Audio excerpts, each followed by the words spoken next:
Evangelho de Mateus,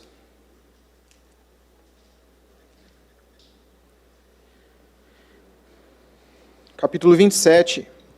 Nós vamos ler a partir do 26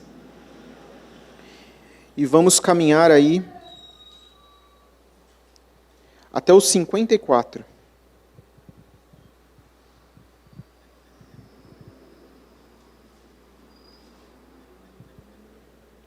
Da última vez em que trabalhamos no Evangelho de Mateus, nós fomos até o episódio aqui em que Jesus se apresenta diante de Pilatos, concluindo no versículo 26. Nós vamos retomar aqui do 26, só a título de contexto do que vem a seguir.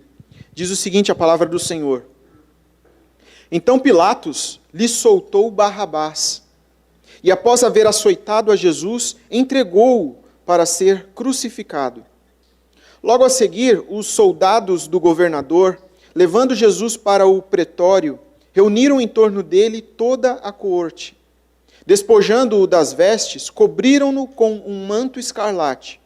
Tecendo uma coroa de espinhos, puseram-lhe na cabeça e na mão direita um caniço, e ajoelhando-se diante dele, o escarneciam, dizendo: Salve, Rei dos Judeus! E cuspindo nele, tomaram o caniço e davam-lhe com ele na cabeça. Depois de o terem escarnecido, despiram-lhe o manto e vestiram com suas próprias vestes.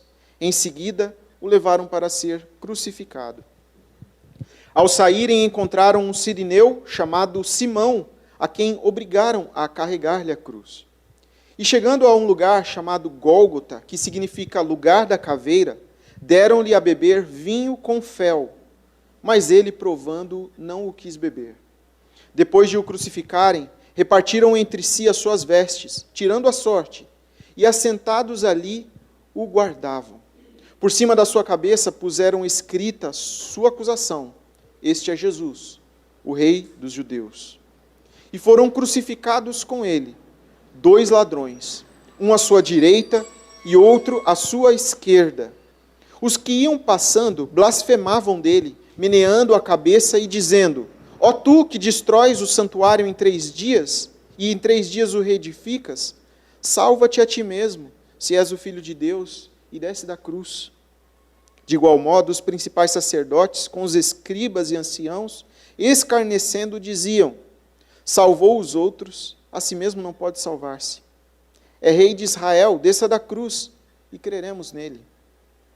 Confiou em Deus, pois venha livrá-lo agora, se de fato lhe quer bem, porque disse: Sou filho de Deus. E os mesmos impropérios lhe diziam também os ladrões que haviam sido crucificados com ele. Desde a hora 6ª até a hora 9ª, houve trevas sobre toda a terra. Por volta da hora 9ª, clamou Jesus em alta voz, dizendo: Eli, Eli, lama sabachthani? O que quer dizer: Deus meu, por que me desamparaste? E alguns dos que ali estavam ouvindo isso diziam: Ele clama por Elias. E logo um deles correu a buscar uma esponja, e tendo-a embebido em vinagre e colocando na ponta de um caniço, deu-lhe a beber.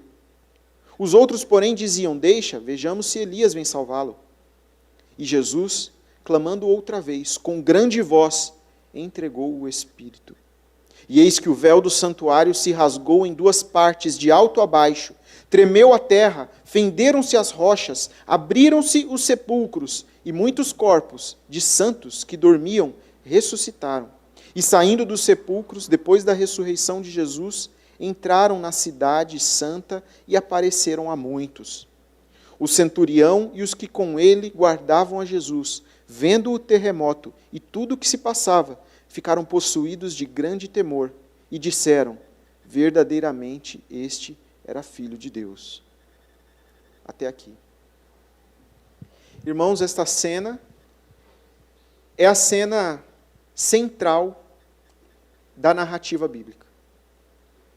Aqui acontece o evento que permite que nós estejamos aqui hoje, que permite que a vida haja na terra. Foi porque o Cordeiro de Deus, que é Jesus Cristo, foi morto desde a fundação do mundo, ou seja, o Senhor propôs, no sangue de Cristo Jesus, redimir todas as coisas, é que há vida em todo o universo. Foi isso que possibilitou toda a criação.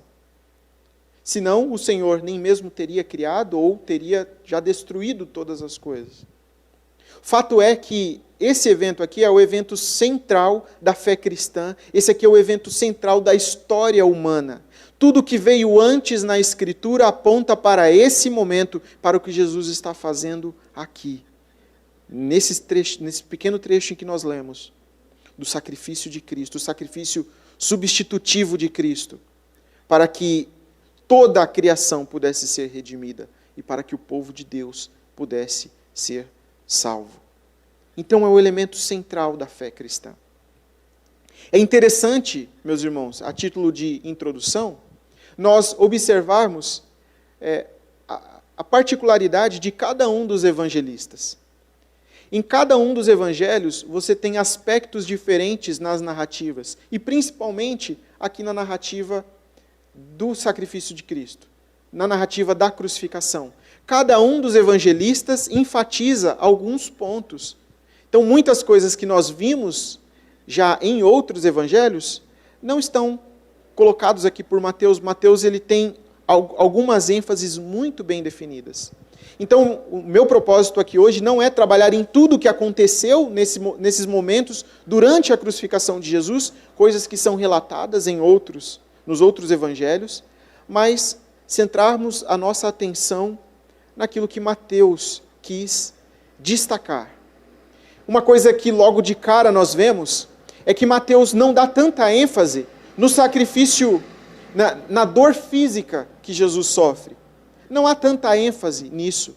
Você tem o relato, porque é uma narrativa e relata o que ocorreu com Jesus, o sofrimento, as torturas que ele sofreu, mas se você prestar bem atenção no trecho que nós lemos, Mateus ele dá muito destaque à humilhação, ao aspecto da humilhação de Cristo, ao longo de todo esse processo. Ele é humilhado pelos soldados, ele é humilhado pelo povo, ele é humilhado pelos líderes do povo. Todos aqueles que passam por Jesus naquele momento, meneiam a cabeça, zombam dele. Ele é zombado pelos bandidos que foram presos junto com ele, foram pregados na cruz junto com ele, e ele passa por tudo isso calado. E é o que nós vamos ver aqui, como Jesus passou por todas essas coisas, e vamos tirar algumas lições deste breve relato. Como nós vimos, depois que Pilatos tentou ali, de alguma maneira, livrar-se desse problema que estava nas mãos dele, que era Jesus, porque Pilatos tinha muitos receios, tinha receio dos seguidores de Jesus, tinha receio dos líderes judeus acusarem ele de alguma coisa, tinha medo de César, porque se houvessem mais rebeliões ali na região, ele seria responsabilizado. Então ele estava realmente numa situação muito complicada, e aí ele tenta fazer aquela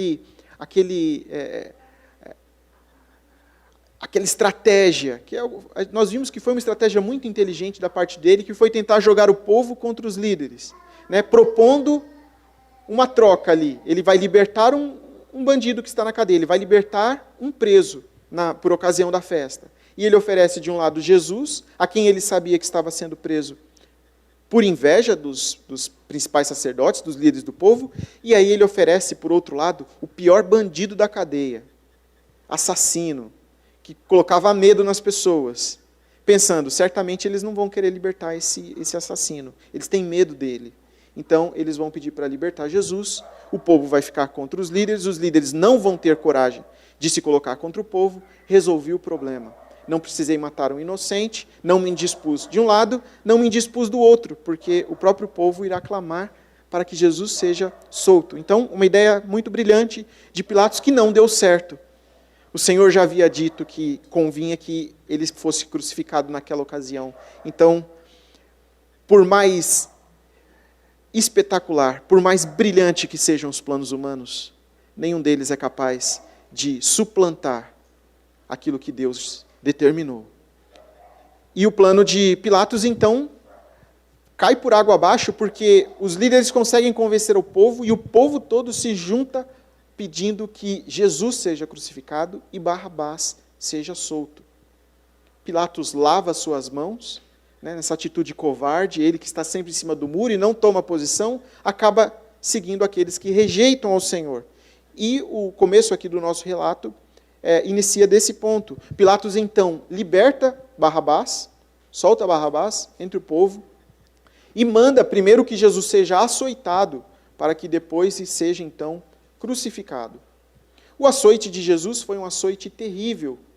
Os irmãos, muitos já assistiram filmes sobre isso, eu nem preciso entrar tanto em detalhes, mas o azorrague romano era aquele chicote com várias pontas, e haviam pontas de cobre, de ferro, que realmente faziam grandes cortes nas costas daquele que estava sendo açoitado. Geralmente era feito por 2 soldados, e isso abria muitos cortes, ferimentos muito profundos, e Jesus foi muito açoitado dessa maneira. O açoite ele foi tão grave, tão cruel, debilitou tanto o Senhor, que nós veremos daqui a pouco que o Senhor não vai conseguir, não vai ter forças nem mesmo para carregar a cruz. Porque só esse açoite em si já seria suficiente para matar um homem, pela profundidade, pela gravidade dos ferimentos. Mateus ele não chega a dar ênfase a a toda a brutalidade dessa tortura pela qual Jesus passou. Mas ele relata aqui que ele passou por isso. E nós não podemos, de maneira nenhuma, minimizar por completo o sofrimento físico de Jesus. O sacrifício de Jesus é um sacrifício completo. O Senhor é o Deus homem, plenamente Deus, plenamente homem. Na cruz, ele está sofrendo não somente a ira divina, esse sofrimento todo espiritual, que nós veremos daqui a pouco, mas ele sofre também como homem, e ele é muito torturado. Foi uma morte terrível, a morte pela qual ele passou. Então, depois de ser duramente açoitado, os soldados passam a zombar dele, e é a cena que vem a seguir. O texto nos diz, no versículo 27, que os soldados juntam toda a tropa, ou seja, todos os soldados que estavam disponíveis ali no momento, que estavam presentes naquela ocasião, juntam-se ao redor de Jesus para zombar dele. E como é que eles zombam dele? Eles ouviram que a acusação contra Jesus era que Jesus estava se intitulando o rei dos judeus. Evidentemente, esses homens tiveram Jesus como um louco. Esse homem que estava diante deles, esse homem é um fanático, é um louco. E esses homens que eram homens sádicos, homens violentos, eles quiseram aproveitar, tripudiar sobre aquele que estava para morrer. Ele já estava condenado, então quiseram zombar ainda mais dele. E o fantasiaram, colocaram uma fantasia nele, uma fantasia macabra de rei. Pegaram ali uma capa púrpura de soldado, o vestiram, o púrpura, a cor da monarquia, a cor dos reis, dos imperadores, o vestiram, colocaram um caniço em sua mão como cetro, e colocaram ali uma coroa na sua cabeça, algo simulando uma coroa, com a intenção de zombar, fantasiá-lo ridiculamente, e também de torturá-lo, porque essa coroa era feita de espinheiros, e os espinheiros entraram na carne, então machucava ainda mais aquele que já estava machucado. E além disso, eles ainda pegavam o caniço e batiam na cabeça, certamente encravando ainda mais esse espinheiro que já estava sobre a cabeça de Jesus. Numa atitude clara de tripudiar, numa atitude clara de zombar, de ridicularizar aquele que se apresentava como o rei dos judeus, aquele que se apresentava como rei. Quando nós olhamos para os nossos dias, meus irmãos, e nós vemos tantas atitudes de pessoas que zombam da fé, estão tendo atitudes similares a estes homens. Não sei se os irmãos vão lembrar, há algum tempo atrás, há alguns anos, eu não lembro quantos anos atrás, aquele grupo de comédia do Netflix fez uma série especial de Natal zombando zombando de Cristo, zombando da fé cristã, zombando da pessoa de Jesus, o comparando a um homossexual. Eu não assisti, não tive interesse de assistir, então não sei dar mais detalhes, mas eu vi o que falaram disso, eu vi, né, a repercussão que deu e como eles tentaram retratar, ridicularizando, fantasiando Jesus. Por que essas pessoas fazem isso? Não são só eles que zombam de Cristo. Todos aqueles que não creem em Cristo zombam de Cristo, o têm como louco. Nós já falamos isso aqui. Porque diante de Jesus você tem duas opções. Ou você crê e se submete, ou você não crê, você rejeita. E rejeitando, não tem outra opção senão entender que Jesus é um louco. E que aqueles que seguem a Jesus também são loucos. Porque esse Jesus diz ser o único Deus, de ser o Filho de Deus, de ser o único que deve ser adorado, um homem, Deus homem, que vem para salvar e fora dele não há salvação. As pessoas não aceitam esse tipo de pregação.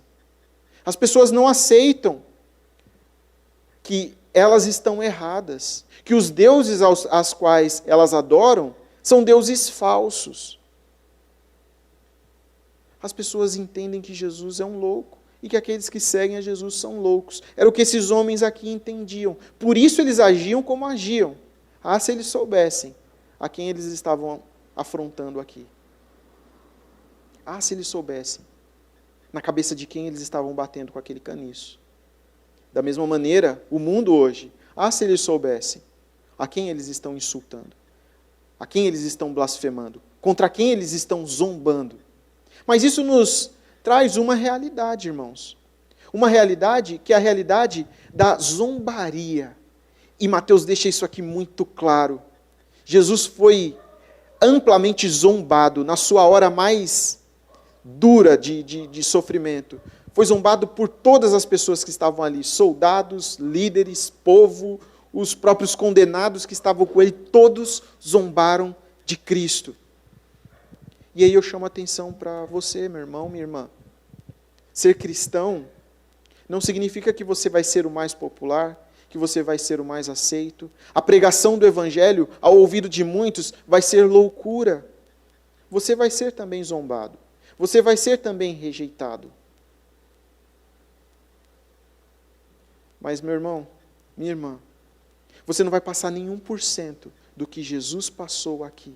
Ele é o nosso modelo. E ele mesmo disse, assim como me perseguiram, assim como me odiaram, odiarão a vós. Então, não é espanto nosso nós termos tantas pessoas se levantando com tanto ódio da igreja, com tanto ódio da fé cristã, atacando tão gravemente aqueles que são cristãos, aqueles que são crentes, a igreja do Senhor. E você vê isso na mídia, você vê isso amplamente na mídia. Você vê isso nas escolas, você vê isso na sociedade. O senso comum já é esse. E o que antes era sinônimo de pessoas de bem, hoje é sinônimo de pessoas loucas. O fato de você dizer que é cristão. As pessoas vão dizer, você é louco.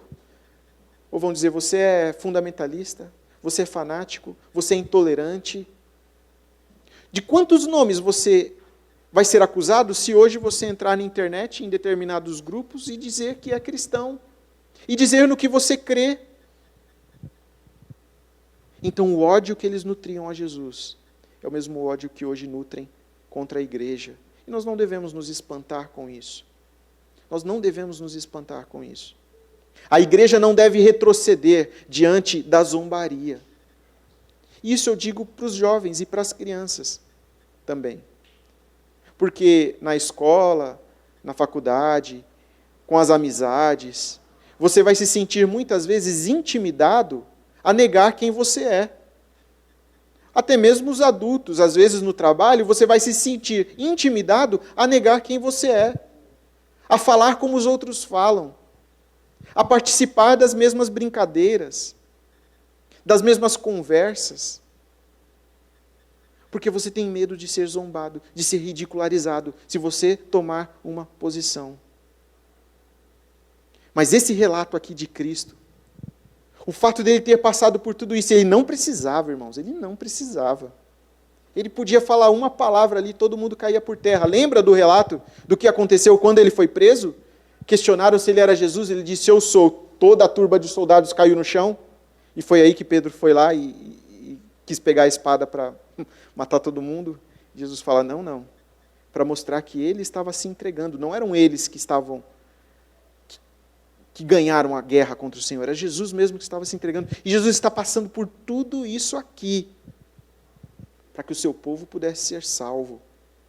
E aí nós, que fomos salvos por Ele, Ele passou por isso para que nós não tivéssemos que passar por isso. Para que nós tivéssemos vida. E aí nós vamos nos acovardar. E nós vamos ter coragem de rejeitar ao Senhor Jesus diante das pessoas, de negar o testemunho ao Senhor. É por causa do que Cristo fez aqui, que os crentes do passado foram de peito aberto cantando hinos para a morte. Alegres porque foram achados dignos de sacrificar sua vida por aquele que deu a própria vida para que nós vivêssemos para sempre. Então a zombaria não pode intimidar a igreja. Esse é o primeiro destaque que eu quero dar aqui. Versículo 32 diz que ao saírem, depois que eles fizeram tudo isso com o Senhor Jesus, eles, toda essa zombaria aí, eles tiraram essa fantasia que eles colocaram no Senhor, colocaram as próprias roupas do Senhor Jesus e o levaram para ser crucificado. Ele já tinha sido tão torturado, e durante tanto tempo, porque vocês vão lembrar que não foram só esses momentos aqui do açoite, mas desde a madrugada anterior, ele já passou a madrugada inteira apanhando. Ele sofreu um linchamento público na casa do sumo sacerdote. Então, isso com certeza já tinha debilitado ele completamente, e ele não teve forças para conseguir carregar esse madeiro pesado durante todo o caminho até o local determinado para a crucificação, que era nesse lugar chamado Gólgota. Então, os soldados, usando da sua prerrogativa, pegaram uma pessoa qualquer que acharam no caminho para que este carregasse. Os próprios soldados não iriam carregar a cruz do condenado. Então, chamaram e obrigaram uma pessoa aqui a carregar isso. Esse foi Simão Cirineu. Nós vemos no relato dos outros evangelhos, Marcos principalmente, que ele identifica esse Simão. Identifica a família desse Simão. Como que dizendo, escrevendo para aqueles que estão em Roma, olha, esse Simão é o Simão que vocês conhecem, família de quais você conhece, o pai de Rufo, olha, que vocês bem conhecem aí. Paulo, quando escreve aos romanos, também menciona Rufo, que é filho de Simão, esse Simão aqui. E agradece a mãe de Rufo por ter prestado serviços a Paulo. Então essa família aqui acabou se tornando cristã, no futuro acabou se convertendo ao Senhor. Mas aqui o Simão, ele não foi um homem bonzinho que, deixa eu te ajudar aqui. Não, ele foi obrigado pelos soldados. Os soldados o obrigaram a carregar a cruz do Senhor, porque o Senhor não tinha ali mais condições de carregá-la. E o que eu acho curioso, meus irmãos, é que nessa cena nós temos várias pessoas que não têm mérito algum, que até participaram da zombaria, da crucificação do Senhor, e que em algum momento eles se dão conta de quem é Jesus. Em algum momento eles se dão conta de quem é Jesus. Vocês vão reparar, e numa primeira leitura, quem já está acostumado com a narrativa toda, acha até estranho. Mais para frente, no versículo 44, vai dizer, e os mesmos impropérios lhe diziam também os ladrões que haviam sido crucificados com ele. Nós bem sabemos que foram 2 ladrões, um à sua esquerda, um à sua direita, e que um ladrão depois se arrepende. Mas aqui Mateus está dizendo que os 2 zombaram do Senhor, diziam os mesmos impropérios ao Senhor. O que isso nos indica? Que aquele ladrão que estava na cruz não era também um ladrão bonzinho, uma pessoa boa, que estava ali desde o começo já crendo no Senhor. Não, ele estava participando dos mesmos impropérios, mas vendo a reação de Jesus, vendo tudo aquilo que estava acontecendo, ele percebeu, em algum momento ele percebeu, e ele se arrependeu. E aí sim ele vai e fala vai ao Senhor e fala, Senhor, ele repreende o outro bandido e fala, Senhor, lembra-te de mim quando entrares no teu reino. Ele se converteu ali, naquele momento, na cruz. E mais para frente, você vai ver também, versículo 54, o centurião e os que com ele guardavam a Jesus. Como assim guardavam a Jesus? Lembra que eles, depois que crucificaram, tiraram sortes ali, sortearam as roupas do Senhor e ficaram ali sentados para que ninguém viesse, nenhum seguidor viesse roubar o corpo, alguma coisa assim? Eram os mesmos soldados que agora nós acabamos de ler, estavam no pretório machucando o Senhor, zombando do Senhor, fantasiando o Senhor. Isso porque lá no versículo 27 diz que toda a tropa se reuniu, toda a tropa, todos os soldados ali à disposição estavam naquele momento participando daquela zombaria. Mas vê o retrato desses soldados agora no 54. O centurião e os que com ele guardavam a Jesus, vendo o terremoto e tudo o que se passava, ficaram possuídos de grande temor e disseram, verdadeiramente, este era filho de Deus. Que mudança! Então você vê um homem que foi obrigado a carregar a cruz, depois se torna cristão, ele e sua família, e é uma família importante na igreja do Senhor, na igreja de Roma. Você vê os soldados que rejeitaram, que ridicularizaram, que zombaram do Senhor, que tomaram parte em tudo aquilo. Aqui, certamente não todos, mas o destaque é para o centurião e alguns dos que estavam com ele, vendo tudo o que aconteceu e entendendo que o Senhor era filho de Deus. A Bíblia não relata, não fala mais nada sobre esse centurião, mas a tradição diz que esse homem se converteu ao cristianismo posteriormente. Um dos bandidos que estava preso com ele, que estava crucificado com ele, e que inicialmente começou a zombar dele também, posteriormente se arrepende, e o Senhor mesmo lhe promete que ainda naquele dia caminhariam juntos no paraíso. Isso, meus irmãos, nos faz atentar para a verdade de que Cristo está sofrendo aqui, não por pessoas que merecem o sacrifício dele, mas Cristo está morrendo por pecadores. Você vê a crueldade, você vê a maldade, você vê a corrupção, o pecado de todos esses aqui que participaram de tudo isso, e você vê Cristo salvando alguns deles. Cristo não morreu por ninguém que merece não, irmão. E você não é muito diferente, não. Você não merece a morte de Cristo, não. Não é porque você é bom, não é porque você tem bons pensamentos, porque você faz boas ações, porque você tem coisas a oferecer ao Senhor, porque você não é uma pessoa tão ruim assim, porque você é honesto, porque você é trabalhador, porque você é um bom pai, uma boa mãe, um bom filho. Não é por causa disso não que Jesus te salva, não é porque você merece, porque somos todos pecadores. Cristo morreu para salvar pecadores. Então não se espante de que pessoas tão más quanto essas pessoas aqui estejam sendo salvas pelo Senhor, porque Ele te salvou também. Cristo morreu para salvar pecadores. Nenhum daqueles que foram salvos pelo Senhor poderá dizer, eu fui salvo por Cristo, eu fui escolhido por Cristo, porque eu sou bom, porque eu tenho algo a oferecer. São todos ímpios, são todos pecadores. Sabe o que diferencia esses homens aqui? Não tem nada que os diferencia. Estavam todos participando da mesma zombaria, dos mesmos pecados. Mas alguns deles foram alcançados pelo Senhor, pela graça, pela soberania de Cristo. Os bandidos aqui que estavam crucificados também, nada os diferenciavam. Eram bandidos, eram homens maus, eram pecadores e zombaram de Cristo. Mas pela soberana graça e vontade do Senhor, o Senhor escolheu um deles. E o Senhor o salvou, o Senhor o converteu, o Senhor o regenerou. Da mesma maneira, Ele faz isso com você. Então, se você compreendeu a mensagem, se você faz parte do povo de Deus, dê glórias à graça do Senhor. Agradeça a misericórdia de Deus, porque não é por teu mérito, não é porque você merece, mas porque você recebeu o privilégio de ter sido salvo por Ele. Jesus morreu para salvar pecadores. e não para salvar homens bons, porque homens bons não existem, porque todos pecaram e destituídos estão da glória de Deus.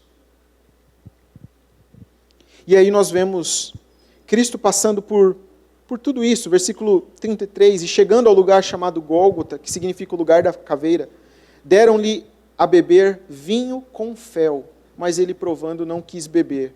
Essa atitude de dar vinho com fel, esse fel provavelmente é mirra, é uma espécie de entorpecente, né? Seria, alguma maneira, uma espécie de morfina, para entorpecê-lo, para que ele passasse bem por aquele momento, entorpecido, né? E aguentasse toda aquela dor. O Senhor se recusou a tomar aquilo, como que dizendo, não, eu vou suportar tudo, eu vou sentir tudo, eu não vou me entorpecer, eu não vou me anestesiar, eu vou sentir toda a dor. É como se ele estivesse dizendo isso. E depois de o crucificarem, né, eles zombam ali dele durante todo aquele período, e algo acontece muito curioso. Desde a hora sexta, versículo 45, até a hora nona, houve trevas sobre a terra. A contagem de horas é diferente, né? Aqui a contagem de horas começa do nascer do sol, então a hora 1 é às 6 da manhã, então a hora sexta é ao meio-dia, é o nosso meio-dia, até a hora nona, até as 3 horas da tarde. Diz que houve trevas sobre a face da terra. E não é relatado aqui o que acontece durante esse período. Mas é curioso porque nos profetas as trevas sempre foram símbolo de juízo de Deus. E sempre foram símbolo também do inferno. Todas as vezes em que o Senhor se referia a lançar pessoas no inferno, ele dizia que elas seriam lançadas nas trevas, onde há choro e ranger de dentes, nas trevas exteriores. Né?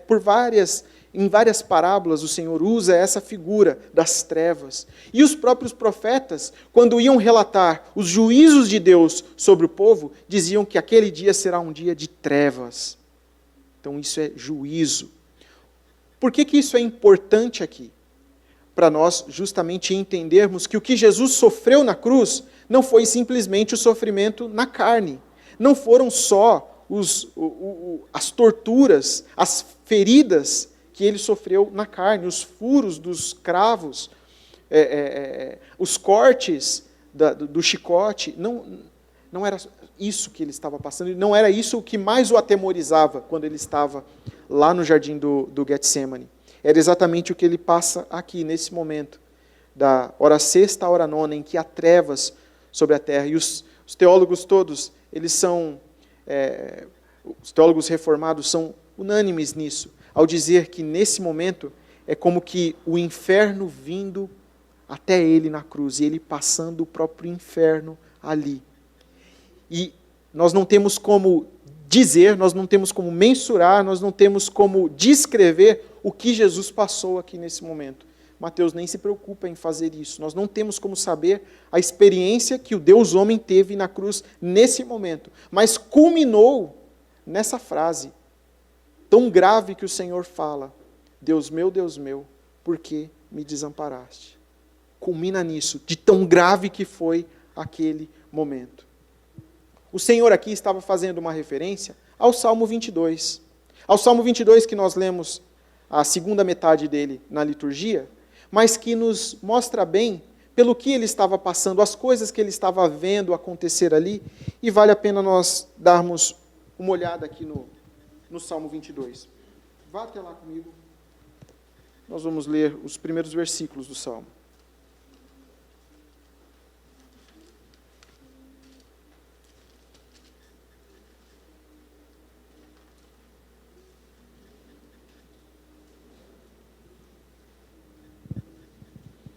Ele inicia justamente com as palavras que o Senhor profere da cruz. Diz o seguinte, a partir do versículo 1: Deus meu, por que me desamparaste? Por que se acham longe da minha salvação as palavras do meu bramido? Deus meu, clamo de dia e não me respondes, também de noite, porém não tenho sossego. Contudo tu és santo, entronizado entre os louvores de Israel. Nossos pais confiaram em ti, confiaram e os livraste. A ti clamaram e se livraram, confiaram em ti e não foram confundidos. Mas eu sou verme e não homem, opróbrio dos homens e desprezado do povo. Todos os que me veem zombam de mim, afrouxam os lábios e meneiam a cabeça. Confiou no Senhor, livre-o ele. Salve-o, pois tem nele prazer. Contudo, tu és quem me faz nascer, quem me fez nascer e me preservaste, estando eu ainda no seio de minha mãe.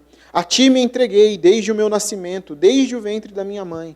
Tu és o meu Deus. Não te distancies de mim, porque a tribulação está próxima, e não há quem me acuda. Muitos touros me cercam, fortes touros de Bazã me rodeiam. Contra mim abrem a boca, como faz o leão que despedaça e ruge. Derramei-me como água, e todos os meus ossos se desconjuntaram. Meu coração fez-se como cera, derreteu-se dentro de mim, secou o meu vigor como um caco de barro, e a língua se me apega ao céu da boca. Assim me deitas no pó da morte. Cães me cercam, uma súcia de malfeitores me rodeiam, transpassaram-me as mãos e os pés. Posso contar todos os meus ossos. Eles me estão olhando e encarando para mim. Repartem entre si as minhas vestes, e sobre a minha túnica deitam sorte. Tu, porém, Senhor, não te afastes de mim, força minha, apressa-te a me socorrer. Livra a minha alma da espada e das presas do cão a minha vida. Salva-me das fauces do leão e dos chifres dos búfalos. Sim, tu me respondes. Então, veja que esse salmo relata bem tudo que o Senhor está vendo ali da cruz, está presenciando, está sofrendo ali naquele momento. E nos fica essa pergunta, o porquê? Por que Jesus fez tudo isso? Por que Jesus passou por tudo isso? Meus irmãos, ele passou porque era necessário para que nós pudéssemos ser salvos. O sacrifício de Cristo nos aponta para a santidade de Deus, para a justiça de Deus. Deus não é um juiz injusto que pode simplesmente esquecer o pecado. O pecado precisa ser punido. E a única maneira em que o seu povo, em que nós podemos ser livres da condenação do pecado, podemos ser feitos povo de Deus e receber salvação, era ele passar pelo que ele está passando aqui. Por esses momentos graves de sofrimento, não só físicos, mas espirituais. E a boa nova da salvação, ela é boa nova porque nós alcançamos a salvação, porque ele fez isso por nós. Ele fez tamanho sacrifício. E ele foi até o fim. Ele não se acovardou. Ele não retrocedeu. Então ele fez porque ele tinha que fazer, para que nós, o seu povo, fôssemos salvos. E por fim nós vemos algumas consequências do sacrifício de Cristo. A partir do versículo 50, Jesus, clamando outra vez com grande voz, entregou o Espírito. E aí vejam o que acontece em seguida. Eis que o véu do santuário se rasgou em duas partes, de alto a baixo, tremeu a terra, fenderam-se as rochas, abriram-se sepulcros, e muitos corpos de santos que dormiam ressuscitaram, e saindo dos sepulcros, depois da ressurreição de Jesus, entraram na cidade santa e apareceram a muitos. Então, vejam os eventos que aconteceram depois da morte do Senhor. Isso aponta para os efeitos do sacrifício de Cristo. Em primeiro lugar, Jesus morre, como nós vimos, em substituição. O que ele está fazendo aqui, ele está fazendo no lugar do povo de Deus. Nós deveríamos ser condenados ao inferno, irmão. Nós deveríamos receber sobre nós a condenação eterna. Ele recebe isso nesse momento para que nós, morrendo em nosso lugar, fazendo isso tudo, nos substituindo, para que nós fôssemos justificados diante de Deus. Para que nós nos apresentássemos diante de Deus imaculados, porque ele sofreu no nosso lugar. Então o sacrifício de Jesus, ele substitui. Quando você se torna um cristão, isso significa que Cristo, ele morreu aqui por você, no seu lugar. É esse o sentido, no seu lugar. A segunda coisa é que o que ele faz elimina uma separação que havia entre Deus e os homens.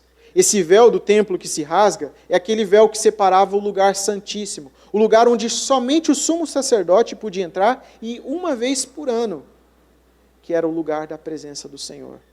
Agora, após a morte do Senhor Jesus Cristo, o sacrifício de Cristo, esse véu é rasgado de cima a baixo. Essa separação que havia não há mais.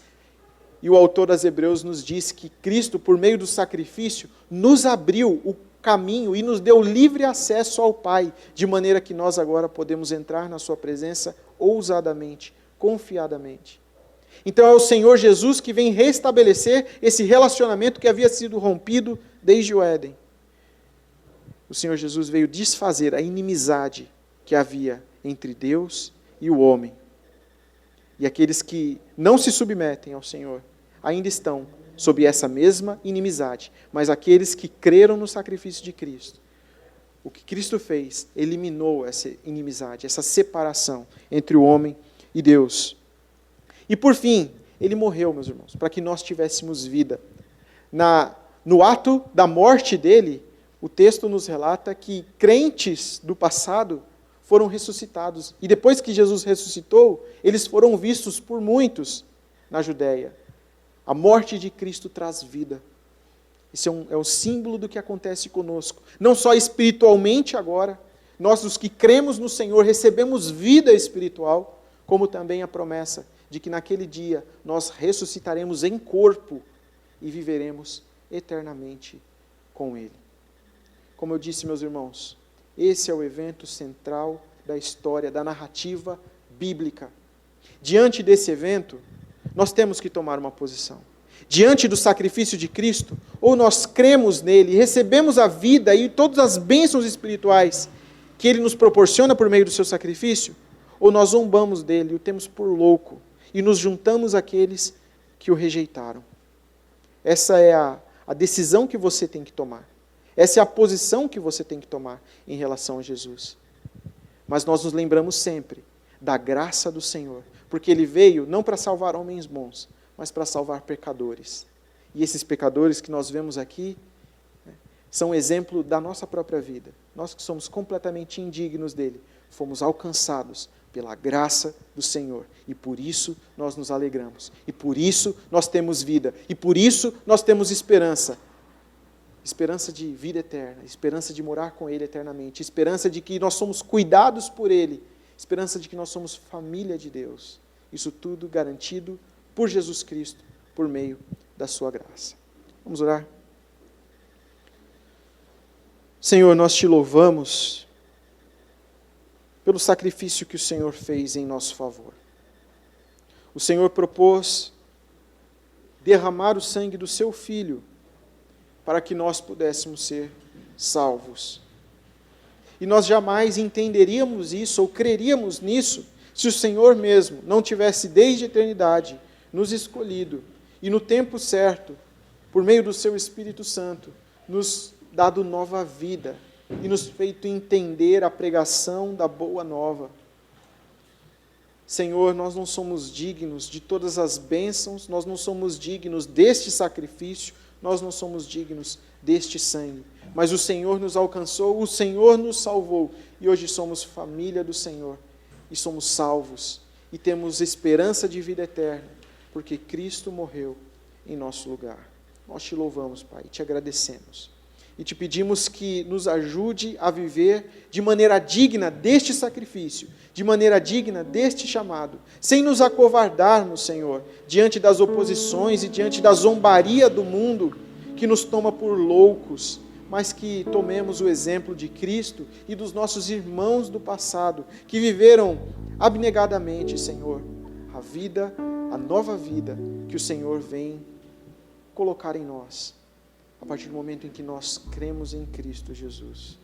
Santifica, Senhor, o nosso coração, santifica, Senhor, o nosso caminho, faça-nos lembrar da nossa impiedade e maldade, e que vivamos, Senhor, uma vida santa diante do Senhor, porque o Senhor Jesus conquistou isso na cruz por nós.